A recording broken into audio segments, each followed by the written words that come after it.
Who can ever forget these images? Who can forget the acts of terror we witnessed on that September day in 2001?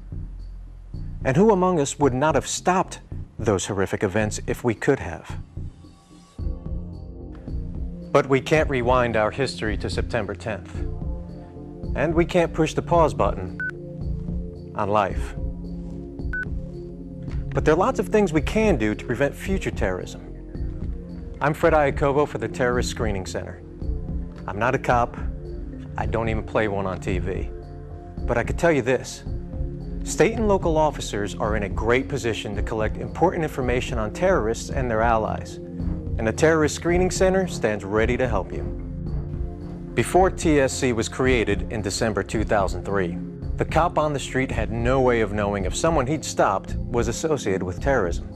But now, TSC consolidates the terrorist lists of many agencies, and you connect to them automatically through NCIC.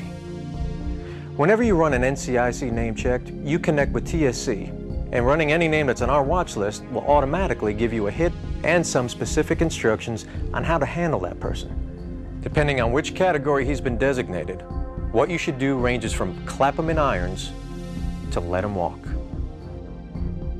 Category 1 is for the baddest of the bad. This is someone you should arrest immediately, just like you handle any other warrant. Then call TSC. Odds are you won't see any of these guys. Category 2 is for people who may have ties with terrorism. You should call TSC right away, and you may be asked to detain them for a reasonable time. You probably won't see any of these people either. Category 3. If you get a hit, it'll most likely be a Category 3. These are people that may have ties to terrorism, but don't know that we know, and we want to keep it that way. So don't let them know that they're on a watch list or that you're calling TSC. And don't let them hear the call. Basically, you want to deal with them as you normally would without the hit. But ask probing questions to get positive ID. Obviously, someone might have the same name as a guy on the list without actually being that guy. Some people in our database are not active terrorists, but only associates or supporters who are under investigation. You are the nation's front line in the fight against terrorism. If a terrorist gets into our country, what law enforcement officer is most likely to run into him first? You are. You get up close and personal with more people in this country than anyone else.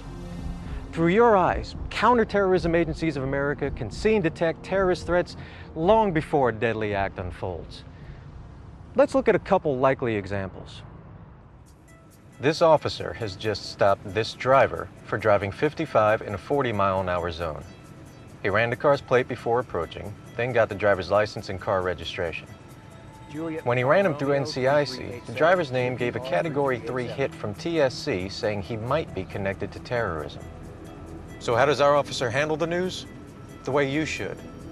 Watch. Of the Stafford County Sheriff's Office. Is this the Terrorist Screening Center? Yeah, I just made a traffic stop and the driver's name gave a Category 3 hit through NCIC. I was advised to call you. And that's the name of that song. Call TSC.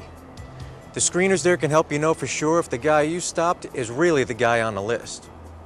And even if he's an exact match, he may not be a terrorist.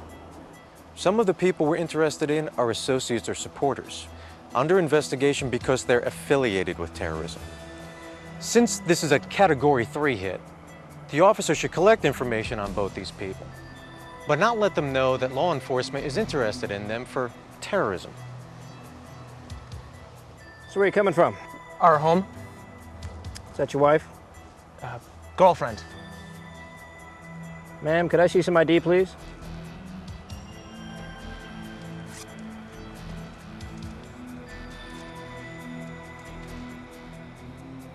Thank you. Next step, run the passenger's name. Go ahead, 217. Name check on Kovac, Kilo Oscar Victor, Alpha Charlie Kilo, Karen, common spelling, DOB 1983-0409. Since this is a Category 3 hit, you won't make any arrests that you wouldn't have otherwise. 217, no wants, no warrants. 217, 10-4. Since the results for the passenger were negative, The officer finishes his normal business for the traffic stop. Your signature's not an admission of guilt. It just certifies that your mailing address is correct. All the other instructions are on the form. Of course, he's going to keep his eyes open for anything interesting or unusual in the car.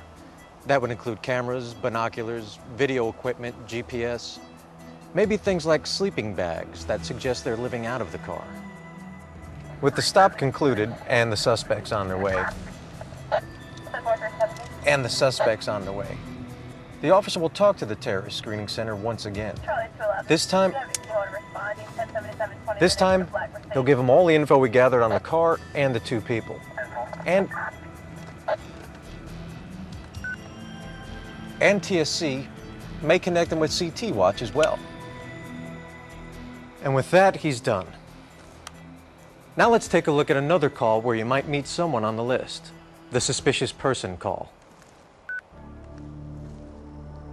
See way down there? There's a woman taking photos of the dam. Someone called 911 and reported a suspicious person. Our officer took the call and is just arriving on the scene.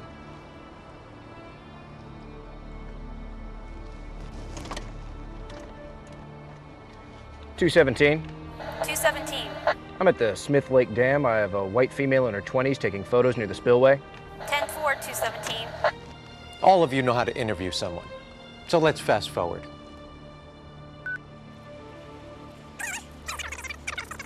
We'll pick it up after he's heard her story and gotten her ID. Lima Alpha November, Alpha Tango Alpha. First name Maria, middle initial A, DOB 1977, 0713, 1977, 0713. As you guessed, she's gonna be a Category 3 hit.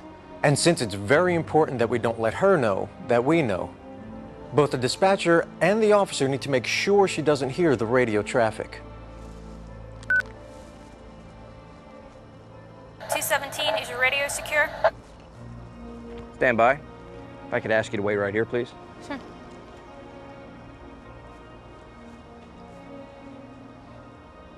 What our young lady won't be able to hear is the dispatcher telling the officer that she may be associated with terrorism and that he should get information to make a positive match. Dispatch is also giving him the number to call for the terrorist screening center. Where'd you say you were taking those photo classes? At Stafford Community College. Did you get anybody's permission to shoot here? I didn't think I'd need anyone's permission just to take a couple of photographs. Please wait right here and don't take any more photographs.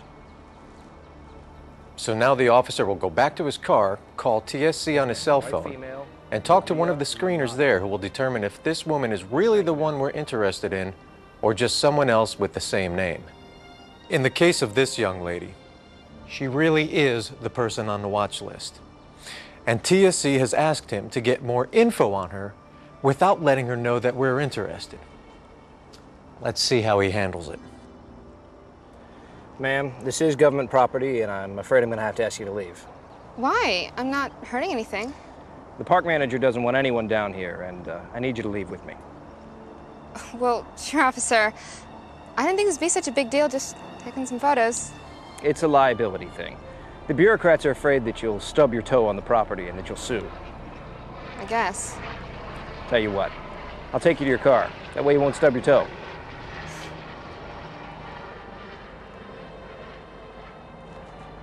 Nice camera. Thanks.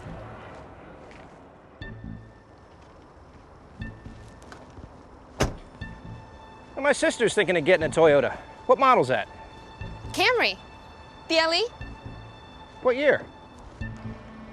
You know, I don't remember. 99? You like it? Oh, yeah, it's great. You got a lot of room back there. Hey, is that your scuba gear? Yeah, How long you been diving? about a year. So, like, what's the deepest you've ever gone? I don't know, I don't really pay attention to that sort of thing. Okay. You have a good day, and be sure and drive safe. Okay, you too. See ya. Take care.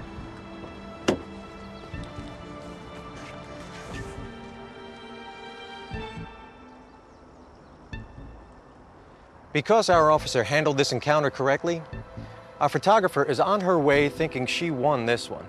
In reality, We just gained some valuable intelligence. By feigning a personal interest in her car, he got a good look at it and her possessions without alerting her. Now he's calling TSC at this number. You might want to keep it handy yourself. Hello? Yes, this is Deputy Chappell, the Stafford County Sheriff's Office. I have some additional information for you on a Maria Lanata. Yeah, she had some scuba gear in the back of her car and said she was a diver, but she didn't seem to know the first thing about diving. Also, I don't think the diving gear was hers. We don't need all the details. Yeah, same thing about the car, too. I also saw... He'll give TSC info about the car. He'll also give him details about the scuba gear and other things he saw inside. And if the car comes back registered to someone else, well, that's yet another connection that'll be valuable to know. So there you have it. Simple, everyday encounters. No bombs, no guns, no chemical agents, but a few more pieces added to the terrorism jigsaw puzzle. And with the teamwork of local, state, and federal law enforcement, we have an excellent opportunity to see the picture and solve the puzzle before these terrorists can strike again. For the Terrorist Screening Center, I'm Fred Iacovo. Thank you for watching, and stay safe.